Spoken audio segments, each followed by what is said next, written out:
Bem-vindos ao tutorial sobre o Q². O teste do Q²,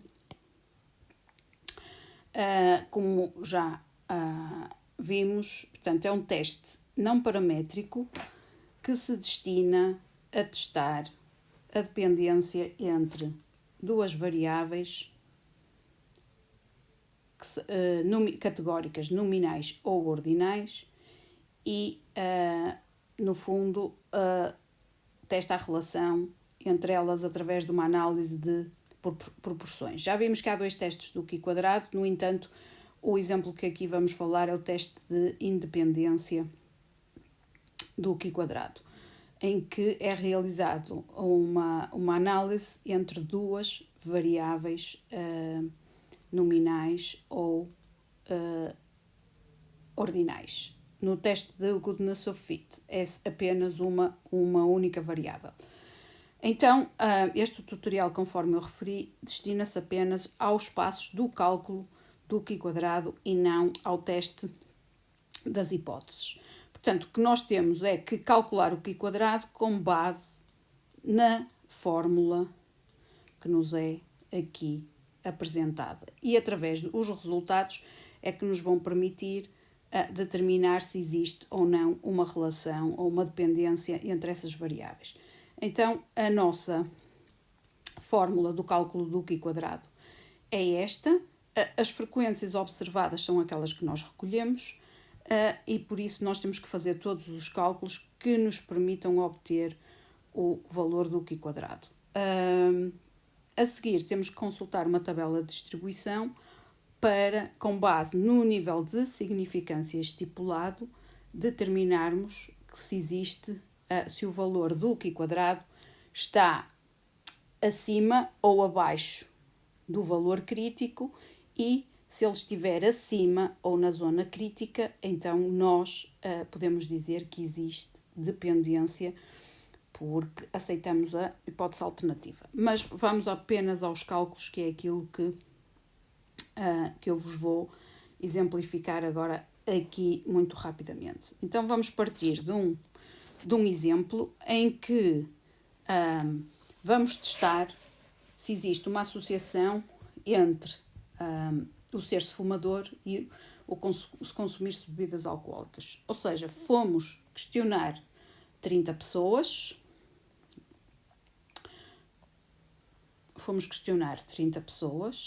e dessas 30 pessoas, um N igual a 30, nós fomos-lhes perguntar se elas fumavam, sim ou não, e se consumiam bebidas alcoólicas. Então, aqui temos a variável fumar e a variável beber, que são duas variáveis nominais, e aqui está a nossa tabela de contingência, ou também chamada a tabela de referências cruzadas. E o que nós temos que fazer agora aqui é colocar aqui os dados na nossa tabela, de forma a podermos fazer todos os cálculos que são necessários. Então, voltando ao nosso exemplo, dos nossos 30 sujeitos, 9 sujeitos disseram-nos que não fumavam nem bebiam. 7 disseram-nos que não fumavam, mas bebiam. 6 disseram que fumavam, mas não bebiam, e 8 deles fumavam e bebiam. O próximo passo, como vocês podem ver aqui, o que é que nós temos que fazer? É calcular as frequências esperadas. Ora, as frequências esperadas são calculadas através desta formulazinha que aqui está, ok? Para depois podermos ir encaixar aqui na nossa equação do Q². Então temos que ir fazer o tal cálculo em que 9 mais 7. Portanto, temos que calcular os totais das colunas e os totais das linhas. Então, 9 mais 7 dá 15. 8 mais 6. Não. Ai, a minha cabeça. 9 mais 7 dá 16. 6 mais 8 dá 14. 9 mais 6 dá 15. Por isso é que eu estava baralhada. 8 e 7 dá 15. Então aqui temos o nosso total. Confirmamos tanto uma como a outra tem que dar exatamente o mesmo total. É uma forma de confirmarmos. Ora, o passo seguinte, o que é que temos que fazer?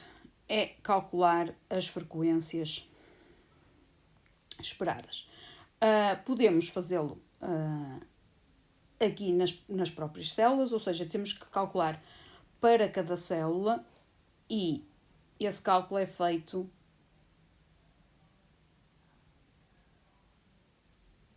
vou mudar aqui a cor e podemos que as frequências esperadas é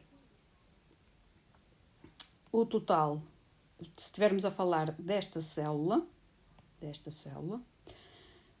temos que buscar o total da linha, que é 15, vezes o total da coluna, a dividir por o N total, que é 30. Ok? E isto vai nos dar 8. Ok. Temos que fazer estes passos para cada uma das células. Nos slides, no exemplo que temos, vocês podem ver que foram colocados aqui os valores esperados dentro de cada célula. Agora, o que podemos fazer de forma a aplicar rapidamente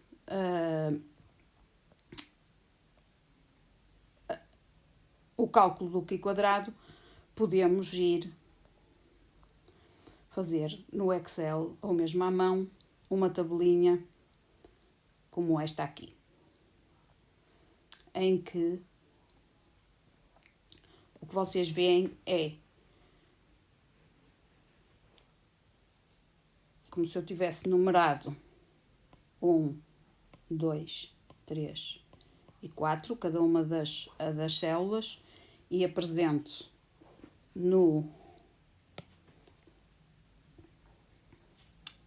deixem-me desviar um bocadinho, e cá está, para a célula 1, a 2, a 3 e a 4, em que ela diz respeito ao não fuma, não bebe, não fuma, bebe, fuma, não bebe e fuma e bebe, ok? E aqui estão as frequências observadas nas quatro linhas. Para o cálculo das frequências esperadas, aqui está a aplicação da fórmula para cada uma delas e com os totais do que foram os valores das esperadas. Como vemos na fórmula do Q quadrado, podemos ver aqui, precisamos agora de calcular a diferença entre os observados e os esperados. É o que eu tenho nesta coluna aqui, frequências observadas menos as esperadas, e, portanto, 9 menos 8 dá 1, 7 menos 8 dá menos 1, e assim por diante. Na coluna seguinte, tenho, isto está aqui em falha, e peço-vos desculpa por isso, está aqui a faltar o quadrado, não é este, o quadrado, e aqui também, ok? E cá temos os valores da frequência observada menos a esperada ao quadrado e que os valores negativos se tornam em positivos. A seguir temos que dividir pelas frequências esperadas e, portanto, 1 a dividir por 8 dá 0,125 e a seguir, portanto, fazemos os cálculos para todos e no final fazemos o somatório conforme podemos ver aqui na formulazinha. Portanto, os passos calcula-se as frequências esperadas, depois a diferença entre elas, o quadrado dessa diferença, a divisão pela frequência esperada e depois o somatório de todos os valores. Portanto, se aqui tivéssemos 6 células, portanto, se tivéssemos uma tabela de 2x3, teríamos 6 células, se fosse 2x4 ou 3x3, 9, e assim por diante, e temos de fazer o cálculo para todas as células. Chegamos ao valor do Q quadrado que podemos ver aqui, portanto, o Qi quadrado é igual a 0,536. Então, os passos seguintes, o que é que temos que fazer? Os passos seguintes é irmos a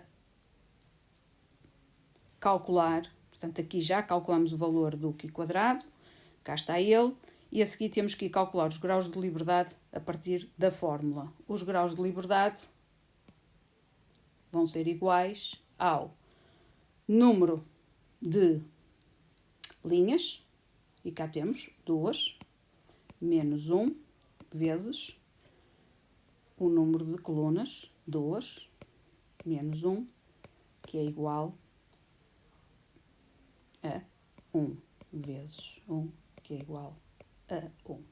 Então, graus de liberdade é igual a 1. E para que é que precisamos disto? Precisamos disto para agora determinarmos qual é o valor crítico, porque este é o Qi quadrado observado, e agora precisamos de saber qual é o Qi quadrado crítico para depois podermos comparar e vermos, colocarmos aqui na nossa região, portanto aqui o valor crítico, e a seguir vermos se o valor do Qi quadrado está acima ou abaixo do valor crítico, ok? Então, vamos à nossa tabela. E cá está ela. Portanto, a tabela apresenta-nos os valores críticos, com que pode ser comparado para se obter, que se obteve o valor do Qi quadrado. O nível de significância depende dos graus de liberdade. Nós determinamos que o nosso nível de significância crítico, o sig, vai ser igual a 0,05. Lembrem-se que isto é um valor que está standardizado, portanto é normalmente aquilo que é utilizado para as ciências sociais. Então agora vamos à tabela e vamos consultar a tabela e ver para um grau de liberdade e um nível de significância de 0,05, temos que ir determinar onde elas se encontram, qual é o valor do Qi quadrado, e que é de Qi quadrado crítico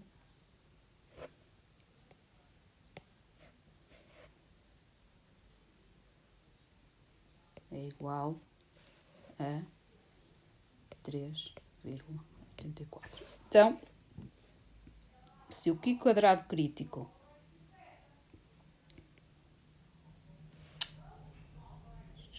se o Qi quadrado crítico é 3,84 e o nosso Qi quadrado observado é 0,536, ele está abaixo. Então, se ele está abaixo, 0,536, então o que é que nós podemos observar? Que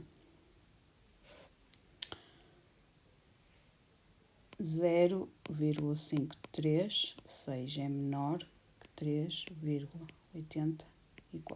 Então, isto implica que o Qi quadrado observado é menor que o Qi quadrado crítico. Com isto